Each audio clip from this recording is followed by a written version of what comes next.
The Baltimore Ravens get absolutely demolished by the Green Bay Packers. We talk about what happened, early roster predictions, depth concerns, a lot to get to here. We're live here on Locked On Ravens.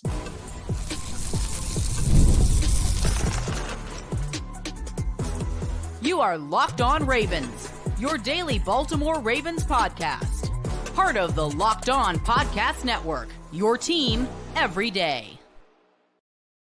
Welcome into another edition of Locked On Ravens, your daily Baltimore Ravens podcast. I'm your host, Kevin Oestreicher of Ravens Wire, here with you on the Locked On Podcast Network, your team every day. Thank you so much for being here. It is Saturday after the Ravens preseason week 3 finale, and we are here for on the Locked On Podcast Network, your team every day again, and we are free and available for you 5 days per week. Thank you so much for making Locked On Ravens a part of your day, part of your afternoon, making us your first listen each and every single day. Video form, audio form. Be sure to like, subscribe, follow along with us for 5 days a week of Ravens content plus more. Today's episode of Locked On Ravens is brought to you by FanDuel. Now through September 22nd, all FanDuel customers can bet $5 and get a 3-week free trial of NFL Sunday Ticket from YouTube and YouTube TV. Visit FanDuel.com/LockedOn to get started.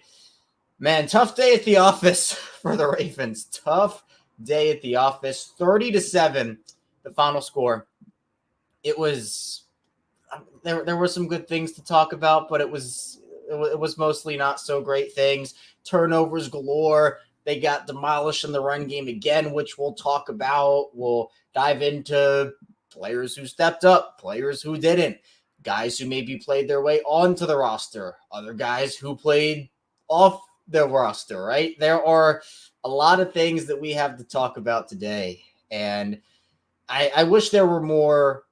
I wish there were more good things, but you know what? We're going to break it all down. We're going to talk about the Packers game in the first segment, just obviously break down what ended up happening. Then we will move into some of the depth concerns, final preseason takeaways. Now that we are officially done with the preseason, right? We're moving into regular season mode.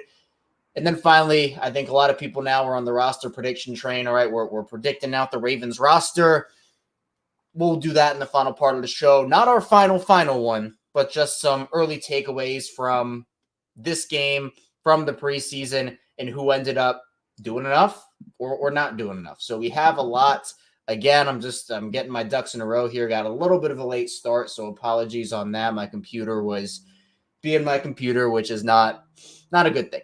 So, gotta love technology. If you've been with me for a while here on Locked On Ravens, you know that technology is far, far, far from my friend. So let's dive into it here. First of all, let's just talk about the Packers game. I'm going to pull up the box score stats really quickly, but Josh Johnson, I thought, did enough to at least be the backup this season, right? There was a lot of conversation after the first preseason game where it's like, oh, they're going to have to sign Ryan Tannehill. Do they not have a backup quarterback, et cetera, et cetera? Well, Josh Johnson did enough. He did. And in this game, went 5 of 7. So not a ton of passes for him. 5 of 7 for 71 yards, 1 touchdown. But then the big story here, quarterback-wise, is Devin Leary. Devin Leary. That's the big storyline here. Devin Leary did not perform well at all. He was probably the biggest loser of this game. He was the guy whose stock went down the most. 6 of 13, 34 yards, 2 interceptions, lost a fumble. That fumble is not his fault, by the way, but of course it is. It's in the stat sheet. I mean, wasn't hitting his spots well, wasn't doing much of anything, really. I wasn't really impressed from what we saw out of him. And, this is a guy that I personally didn't think was draftable. He's 6th rounder. So again, it's like he's splitting hairs over a 6th round pick. Like, I thought that Joe Milton was the last draftable player. He goes to the Patriots, I think 10 or so picks before. But yeah, at the end of the day, look, they're not going to need Devin Leary this season. I'm not sitting here and saying, oh, well, Devin Leary's bad. The Ravens are cooked. No. Who's your quarterback? It's Lamar Jackson. If Lamar Jackson goes down, it's Josh Johnson. We know that if Lamar goes down for the season, we can face the music, right? The season is probably not going to go very well. But the big thing with the backup quarterback conversation is the fact of, okay, what if it's not for the season? What if Lamar goes down for 6 weeks? And obviously, knock on wood, he does not miss any time, right? But what if Lamar goes down for 6 weeks? And you have to call on Josh Johnson to go in there and say, hey, you know what, Josh? Let's go 4-2. Let's go 5-1. Let's see. You got to have somebody who can at least hold it down for Lamar before he gets back, right? We all know that if Lamar goes down, the season is kind of cooked, right? There's not any debate on that. I'm not going to sit here and tell you that, oh, the Ravens can just be just as competitive with Josh Johnson as Lamar. No one's saying that. No one's saying that, right? But I do think that you have to have a serviceable backup, especially if Lamar goes down in, like, let's say late September, early October. If Josh Johnson can hold the team afloat, then when Lamar comes back, he'll enter a situation where the Ravens are still in contention, still vying for a spot. But if he comes back and the team's 1-5 in that 6-game stretch, 2-4 in that 6-game stretch, puts him in a bit of a difficult conversation. I don't know if Leary makes the roster. I don't know if a team will claim him. I thought he was going undrafted. I feel like you could maybe sneak him on the practice squad. At this point, I mean, the only way that they keep him is if they feel like he doesn't pass through waivers and if they really, really want to develop him. But he didn't show me much of anything in the preseason. I know you can do the whole emergency third quarterback thing.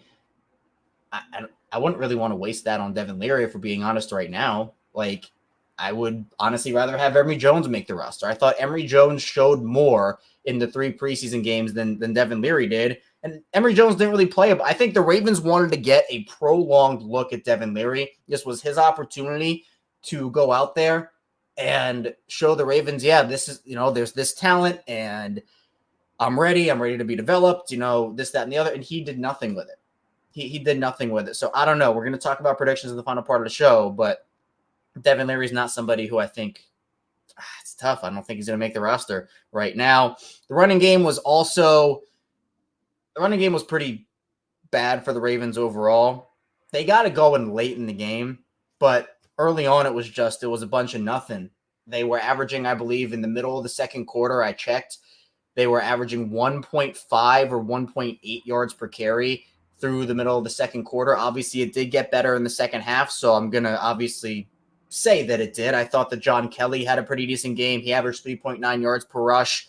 Chris Collier ended up getting work late. He had a really nice stiff arm late in the game. Owen Wright only 3 for 10 in this game and did get carted off the field, something we're going to have to talk about later in the show in terms of what the Ravens do at that position. But the running game was pretty underwhelming. Now, again, who's the Ravens running back? It's Derrick Henry. Derrick Henry adds a whole lot of positive to this. So I'm not sitting here and saying the Ravens running game is cooked. I don't think anybody should be doing that either.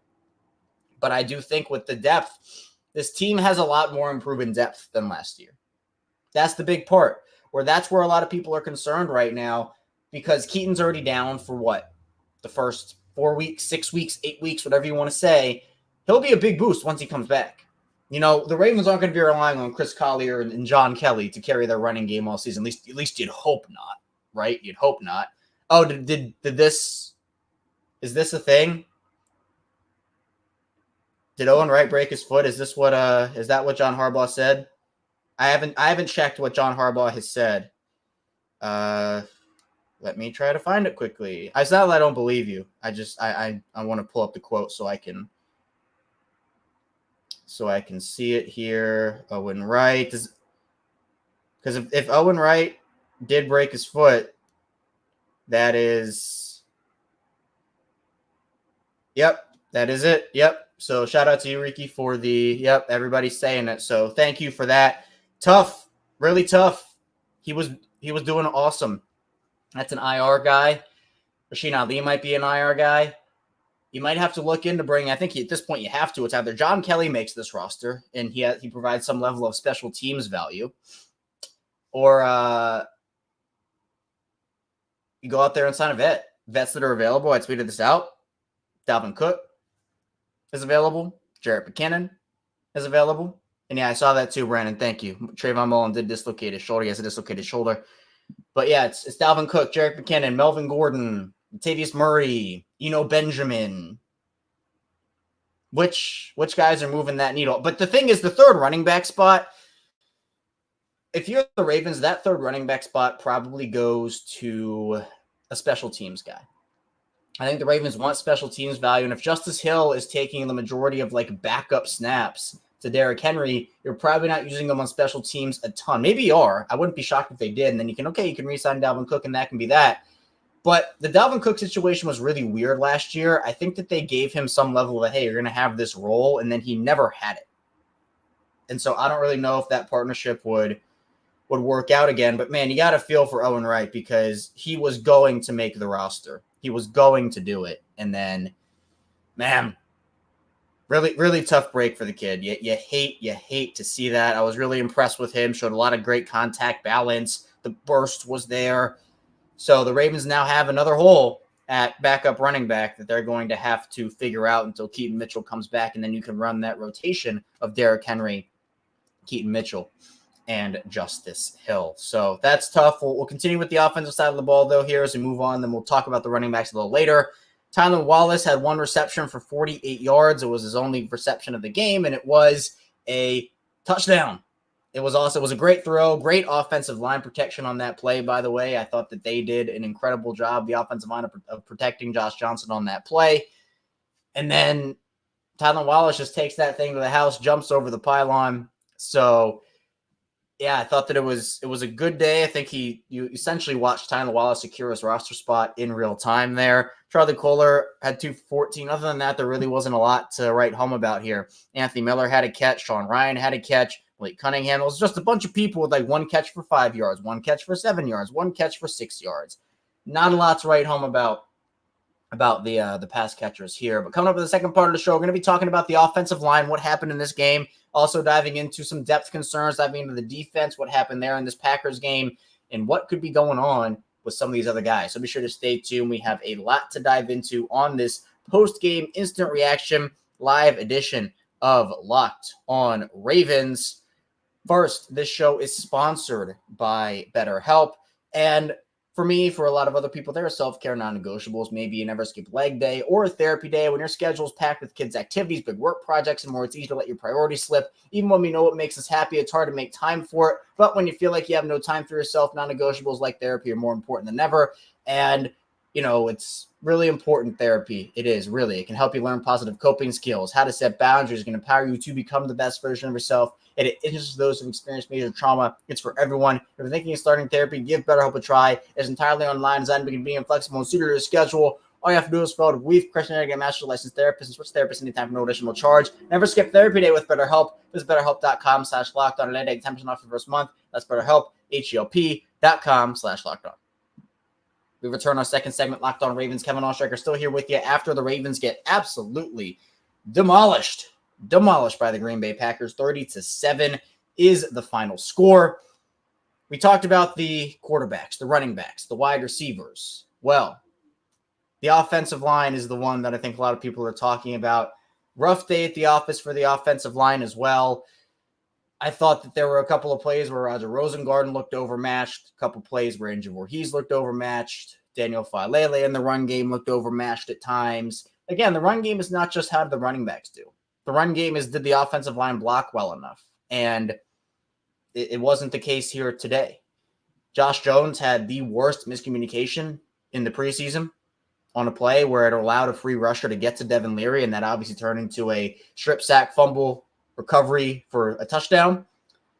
You can't have that. You don't feel as confident this season, I feel like, and I'm in this boat.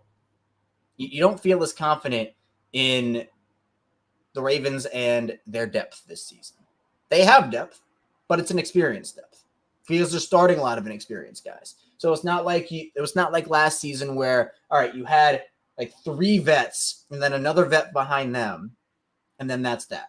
And by vet, I don't even mean like a guy that's been in the league for 10 years. By vet, I mean like, is this a fourth-year player that's had a couple of years of starting experience under their belt? Is this a fifth-year player?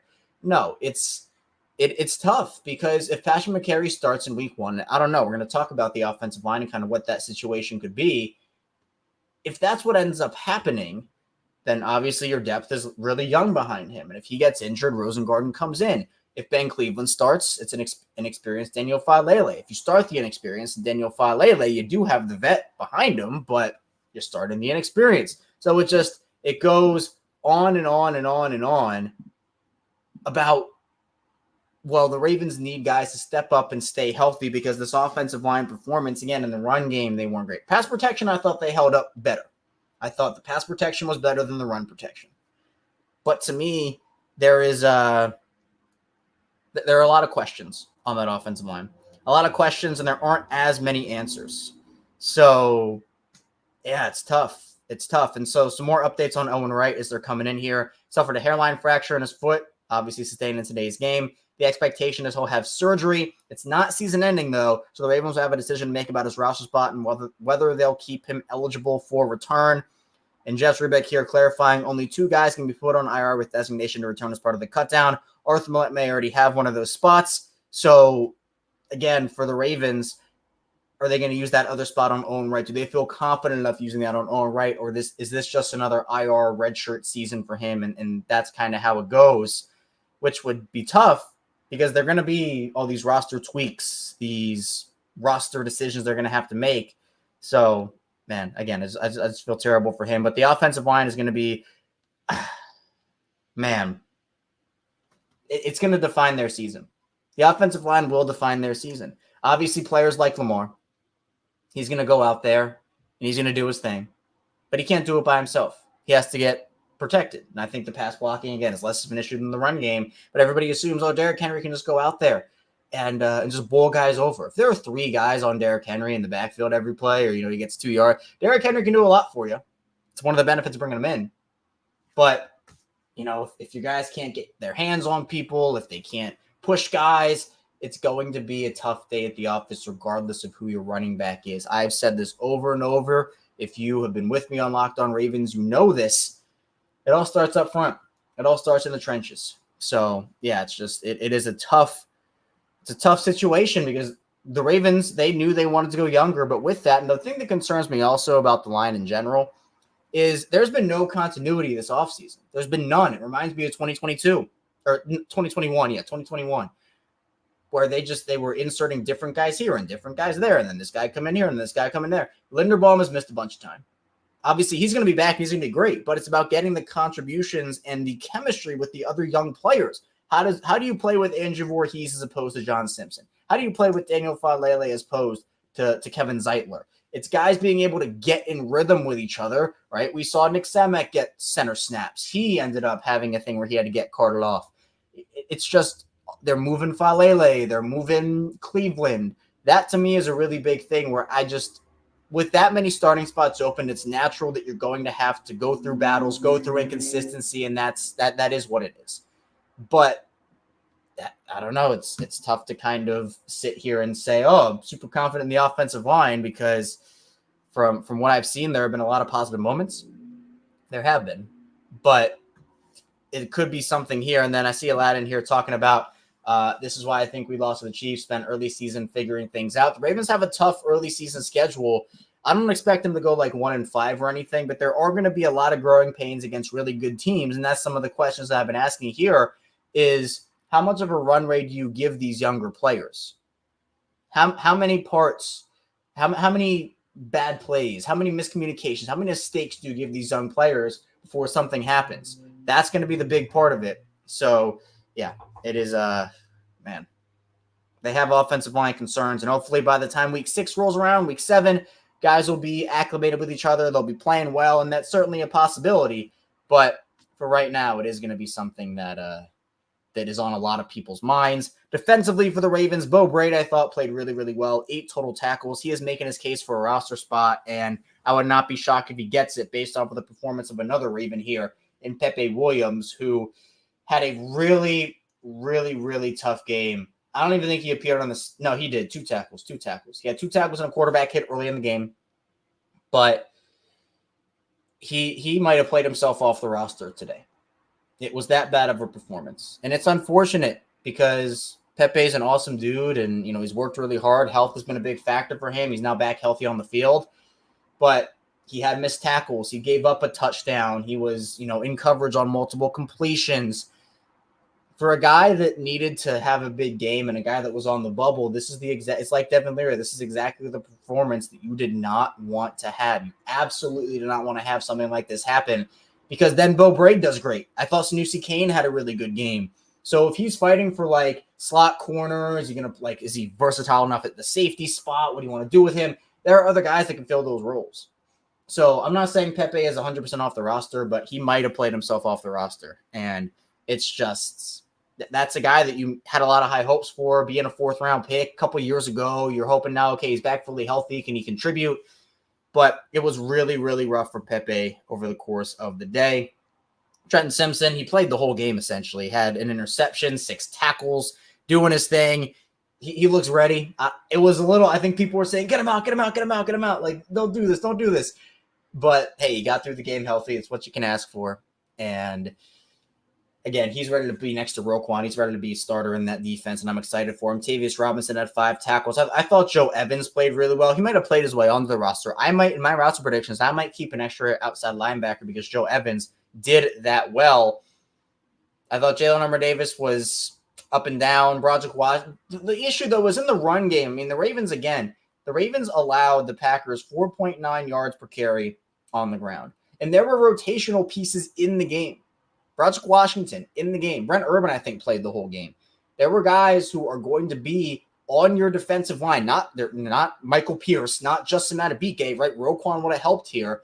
It's not also like the Ravens are going up against Josh Jacobs or anything like that, though. So it's Ravens backups, Packers backups, the battle of the backups, essentially. So that's why I'm not putting in too much stock into the game. But it more so arises depth concerns within me about these are the guys who are going to be playing if guys get hurt. These are guys who are going to have those opportunities. Plus, there were players that are going to be a part of the team this year, are going to have roles this year that didn't necessarily perform super well. So it's tough because, depth is such a big part in the NFL, and especially with how many injuries the Ravens have had over the course of, however far back you want to go. You could go back any particular amount of time and, you could talk about injuries. With injuries, it's going to be tough because if guys get injured, these are the types of guys who are going to be coming in and giving you snaps. I think that's a good thing in some aspects and not a great thing in other aspects. So, again, the Ravens get just blown out here. Probably one of the worst preseason games they've had in multiple seasons, like 5, 6, even dating back to the loss they took. When was it? 2017, 2018, 2016, 2015, I think it was the year. Ravens go 2 of 10 on 3rd down. They couldn't buy a first down. They had 6 penalties in this game. The Packers had 5. Packers held the ball for about 9 minutes more than the Ravens did. So, yeah, 8 minutes more. Tough game, but you know what? Preseason's done. Roster decisions are coming up. That is going to be the big storyline now. Who makes this Ravens roster? Who gets cut? Are there going to be any other additions? How are they going to maneuver around the roster? So coming up in the final part of the show, we'll be diving more into some early roster projections. Who makes it? Who doesn't? Be sure to stay tuned. We have a lot to dive into with that discussion on Locked on Ravens. But first, the show is brought to you by LinkedIn. When you're hiring for your small business, you want to find quality professionals who are right for the role. That's why you have to check out LinkedIn Jobs. LinkedIn Jobs has the tools to find the right professionals for your team faster and for free. We have had a ton of great experiences over on LinkedIn, whether it's finding jobs, networking, connecting. LinkedIn has it all. And LinkedIn isn't just a job board. LinkedIn helps you hire professionals you can't find anywhere else. Even those who aren't actively searching for a new job might be open to the perfect role in a given month. Over 70% of LinkedIn users don't visit a leading job site. So if you're not looking on LinkedIn, you're looking in the wrong place. On LinkedIn, 86% of small businesses get a qualified candidate within 24 hours. Hire professionals like a professional on LinkedIn. And 2.5 million small businesses who linked for hiring. Post your job for free at LinkedIn.com/LockedOnNFL. That's LinkedIn.com/LockedOnNFL to post your job for free. Terms and conditions apply. We return our final segment, Locked On Ravens. Kevin Oestreicher still going on with you here on this Saturday. Really appreciate everybody for tuning in live. We go live after every single Ravens game. So obviously with the regular season, these are going to get a lot more exciting with the postcasts and the post-game streams. So I'm excited to dive into that. Be sure to hit that like button, subscribe button on YouTube, follow along in auto form. We have you covered 5 days per week with Ravens content. We'll be back here tomorrow doing more of a final preseason takeaway episode. We'll have early roster predictions there as well. So be sure to stay tuned for that. And we'll be diving into the roster as it ends up going out. We'll have a live instant reaction episode after the rosters get cut down on Tuesday, whenever the Ravens, people forget, it took the Ravens like 4 hours to put out their final roster last year.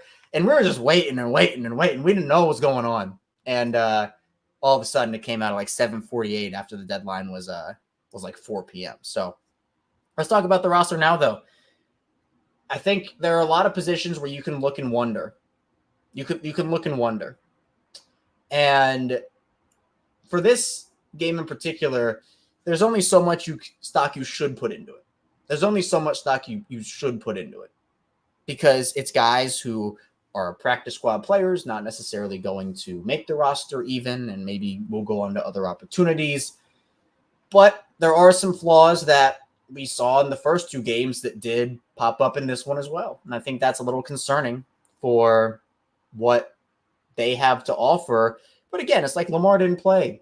Roquan didn't play. Kyle Hamilton didn't play. But you did see guys like Broderick Washington, Brent Urban, Nate Wiggins, Trenton Simpson, Voorhees. You got other guys, Rosengarten, etc. So it's not like nobody played who's going to have a role for them. Offensive line-wise, I think Baltimore might decide to keep an extra one or two just to have the extra options. I don't know if there are going to be any surprise cuts at this point. I don't think Josh Jones makes it. I think that his play essentially secured that. I don't think they're going to be like. I think Salah makes it. I think Semek makes it. I think, all the depth pieces will make it, and I think that's going to be there aren't those veteran options. I think that they're going to look very hard to try to acquire some level of a veteran offensive lineman, whether it is through free agency or through a trade at some point. I don't know what that would look like, but I think they need something there just for insurance. Even if you want to start Falele or Cleveland, just insurance things there for the Ravens. Running back wise, I think they bring in somebody. I think what they do running back wise is they look at guys who get released. I think there's going to be a running back or two that get released off of teams in the coming days that they will feel confident enough having as their running back 3, running back 4, who can provide them both special teams and offensive value. I don't know. They might honestly keep 2 running backs on the roster and then try to find a third one in, a cap casualty that everyone's like, whoa, that guy got cut. So that's my prediction for there. I think they keep 2 quarterbacks. I think Devin Leary does not make the roster. And they maybe see who else is available. Can they bring back somebody? Can they put Leary on the practice squad and have him be the emergency third call-up? I don't know what that's going to look like, but I think that you can get another offensive lineman. You can get another outside linebacker without Devin Leary making the roster. I think it's really important that the Ravens don't necessarily waste the spot here when there are so many other guys that are going to either, one, need a roster spot in order to stay with the team because of waivers. I think there are going to be a lot of guys that if they don't make the roster, they'll probably get claimed. Dayton Wade, Bump Cooper, Joe Evans, et cetera, et cetera. Those guys will probably get claimed if they do not make the roster. Speaking of wide receiver, there's a tough decision that has to be made here. Tez Walker practically showed nothing this preseason and pretty much nothing during camp. I mean, you're not going to cut him, obviously. I'm not saying that. But is he an IR stash guy? Do you put him on IR and bring in somebody with a little more experience? Does Dayton Wade make the roster in his place? I think Tylan Wallace makes the roster. But Dayton Wade, okay, let's say they're keeping 6 guys. Let's play this out. They're keeping 6 guys, okay? Zay Flowers, Rashad Bateman, Nelson Aguilar, Deontay Hardy, I think, are all the locks, right? There is a threshold or a conversation that can be had about, Deontay Hardy. No, he's going to be the returner. So I think he's a lock and he counts as a wide receiver. Those are your 4 locks. I think Tez Walker is also a lock, whether it's IR or on the roster. I expect Tez Walker to make it. I think it's going to be Tez Walker on the roster, not IR. So that's 5 guys. So then it comes down to Tylan Wallace, Dayton Wade. There are 2 options. If now we're locked in with 5, there's 1 spot. Either Tylan Wallace makes it over Dayton Wade, and Dayton Wade gets subject to waivers, and maybe he gets claimed, or they keep 7. And this is where I think I would put Devin Leary on the outside, and I would put Dayton Wade on the inside. I would be willing. I'm a big 6 wide receiver guy. If you've been with me on this show, if you're an everydayer, you know that. I'd be willing to have them keep 7 guys because Dayton Wade, look, even though he only had 1 reception for 5 yards on the stat sheet, almost made an incredible play for a touchdown. He did juggle a ball. That was tough, but if they want to keep him, they're going to have to keep him on the roster. I don't think he makes it through waivers. I don't think we're in our Darius Washington situation where he somehow miraculously makes it. I don't think we're there. I think he gets claimed. So I'm going to say the Ravens. Oof. I'm going to say they keep 7. Tight end wise, I think 3.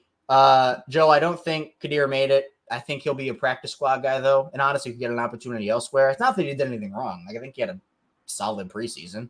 But I just think with the tight ends the way that they are, I don't see them they'd have to keep 4, and I don't see them keeping 4. I don't see them keeping 4. Let's see. Defensively, I'm going to give a spot to Joe Evans. I think Pepe Williams played his way off the roster. I'm going to give that spot to Bo Braid. Ardarius Washington didn't play in this game. That means he's safe.